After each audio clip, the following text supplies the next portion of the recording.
বীরেন্দ্র সেহবাগের ছেলে আরজবীর সেহবাগ কুচবিহার ট্রফির ম্যাচে মেঘালয়ের বিপক্ষে দ্বিতীয় দিনের আরজবীর ডাবল সেঞ্চুরি হাঁকিয়েছেন। ইনিংস থেমেছে 297 রানে গিয়ে, ঠিক যেন সেই ভয়ডরহীন সেহবাগ সিনিয়রের প্রত্যাবর্তন। ডানহাতে এই ব্যাটসম্যান ইনিংস ওপেন করে অর্ণব বুগ্গার সাথে। দিল্লির এই জুটি তাদের দলকে স্বপ্নের সূচনা এনে দেয়। প্রথম উইকেটে তারা 180 রান যোগ করে। অর্ণব 108 বলে 114 রান করে বোল্ড হয়ে ফিরে যায় প্যাভিলিয়নে। অন্যদিকে আরজবীর মেঘালয়ের বোলারদের মাঠে ধাতস্থ করতে থাকেন।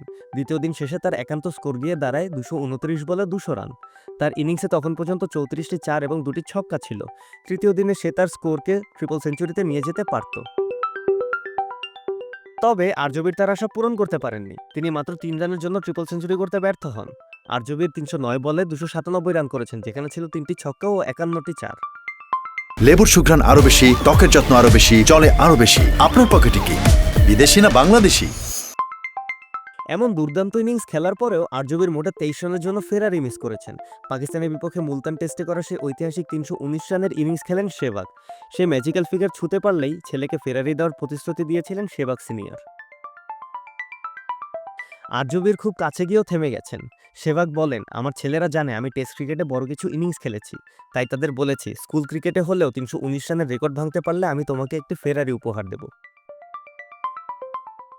আরজবীর ফেরারি না জিতলেও বাবার মন ঠিকই জিতে নিয়েছেন। সেহবাগ বলেন, এভাবে উজ্জীবিত রাখো নিজেকে।